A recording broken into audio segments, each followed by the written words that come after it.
आप देख रहे हैं कशिश मीडिया, सनसनीखेज घटनाओं का आईना। हाजरीन जलसा, अस्सलाम वालेकुम।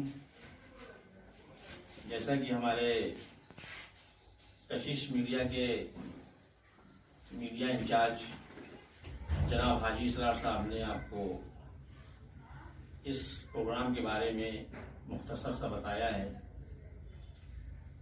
सबसे पहले तो मैं चीफ गेस्ट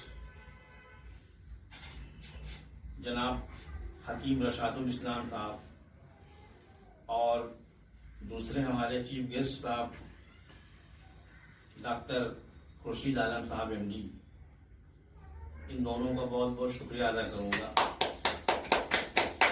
जो कि अपना बेशकीमती वक्त निकाल करके समाज के, कौम के, मिल्लत के बहबूदी के लिए और हम जैसे लोगों के इंस्पायरेशन के लिए यहाँ पे तशरीफ़ लाए। उनका खैर मकदम, उनका स्वागत, उनका इस्तकबाल है। हमारे बीच एक नामचीन हस्ती मोहम्मद अमीन अंसारी साहब अटाला से तशरीफ़ लाए हैं, जो कि हमेशा हम लोगों के साथ रहते हैं। हम उनके शुक्रगुजार हैं, उनका खैर मकदम करते हैं, उनका शुक्रिया अदा करते हैं कि ये वक्त जो है आराम करने का है, हम जैसे ओल्ड एज लोगों का। लेकिन आपने अपनी नींद, अपने आराम को छोड़ते हुए सिर्फ इसलिए कि कौम जाग जाए, उसकी हिम्मत को, उसके हौसलों को आगे बढ़ाने के लिए आप साइकिल चला करके तशरीफ ला रहे हैं। हम बार बार आपका शुक्रिया अदा करते हैं। एक और भी हस्ती इस जलसे में तशरीफ लाई हैं। मैं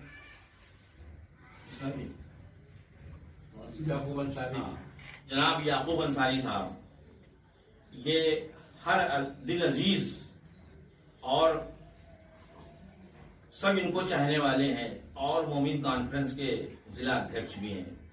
हम इनका इस्तकबाल करते हैं। बात जो असली जिस मकसद के तहत हम लोग यहाँ पर इकट्ठा हुए हैं, जानी मानी मुजाहिदे आज़ादी, एक हस्ती जिनको कौम ने फरामोश कर दिया, उनको किताब की शक्ल में लाने वाले जनाब MW अंसारी साहब, मैं उनको सलाम करता हूं, जिन्होंने किताब की शक्ल में इस किताब को जो है एक नाम दिया है, बतख मियां अंसारी की अनोखी कहानी। देखिए, ये कहानी जो है, मैं इस पे चर्चा तो इसलिए ज्यादा नहीं करना चाह रहा हूं कि वक्त बहुत कम है। अभी असर का टाइम हो जाएगा, फिर मगरिब का टाइम हो जाएगा, तमाम चीजें हैं, हाँ, बंदिशें हैं। तो बचपन में हम लोगों को कहानी पढ़ाई जाती थी, कहानी बताई जाती थी, कहानी सिखाई जाती थी।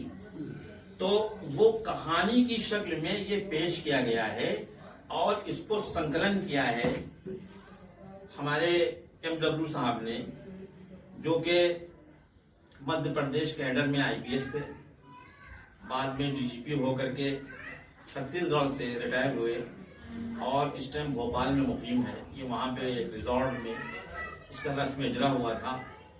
दूसरा रस्म इजरा का हम लोगों को एक सौभाग्य प्राप्त हो रहा है, हम लोगों को मौका मिल रहा है, खुशी हो रही है कि इस तालीम घर में आप लोगों की कोशिशें, आप लोगों की काविशों से जो है ये किताब का रस्म इजरा हो रहा है। हम लोग ये चाहते हैं कि यही किताब नहीं, इस तरह की इंस्पायरेशन देने वाली, मोटिवेट करने वाली और भी किताबें और भी अखबारात का रस्म इजरा हो, हमारी कौम के नौनिहाल बच्चे समझें और उस पर अमल करें।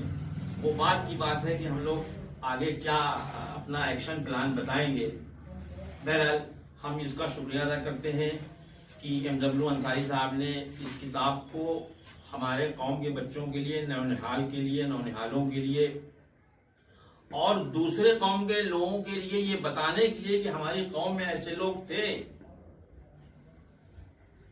ये बहुत बड़ी बात है। किसी ने अब तक इस तरह का कोई कारनामा अंजाम नहीं दिया है। ये सिर्फ और सिर्फ हमारे MW अंसारी साहब ही हैं जिन्होंने अपना बेशकीमती वक्त निकाल करके तमाम साहब, इसमें देखिए पेज नंबर 85 पर इलाहाबाद की एक अहम शख्सियत जनाब हकीम रशादुल इस्लाम साहब, जो कि शाफी दवाखाने के मालिक हैं और तमाम तंजीमें चला रहे हैं सोशल वेलफेयर की, उन्होंने भी अपने 2 पेज का एक आर्टिकल लिखा है। 2 पेज की बातें लिखी है, 3 पेज की, जिसमें उन्होंने बतख मियां अंसारी और गांधी जी को किस तरह जान बचाया उन्होंने गांधी जी की, ये बताया है इसमें। तो ये बहुत बड़ी बात है। हम उनका शुक्रिया अदा करते हैं, उनको सलाम करते हैं और इस बात के लिए सलाम करते हैं कि अपना आपने बेशकीमती वक्त निकाल करके इस किताब में अपना थिंक टैंक डाला, अपनी सोच को डाला है। ये बहुत बड़ी बात है और हम लोग ये ड्यूटी बनती है, हम लोग का ये फर्ज बनता है कि कम से कम अपने रिश्तेदारों अजीजदारों को, जो बच्चे नौनिहाल हैं टीनेज के, उनको बताएं कि बतख मियां अंसारी वो हस्ती थे जिन्होंने कौम मिल्लत को ऊंचा उठाया। इसी तर्ज पर और भी जो हसन मंजिल मुस्तार भाई, इसकी मज़ार है, आसिम बिहारी। इसी तर्ज पे हम लोग ये भी चाहते हैं कि कौम के वो सिपाही सालार जो मुजाहिदे आजादी थे, उनको हम लोग याद करें और उन्होंने किस तरह से कौम मिल्लत को और देश को, हमारे मुल्क को, भारत को आगे बढ़ाया, आजाद कराया। तो जब किताब की शक्ल में, किताबचे की शक्ल में कोई चीज आएगी तो हमारे कौम के बच्चे पढ़ेंगे और उससे सबक हासिल करेंगे, नसीहत लेंगे। मैं इसी के साथ अपनी बात को खत्म करता हूँ। खासतौर से मैं आप लोगों का शुक्रिया अदा करता हूँ।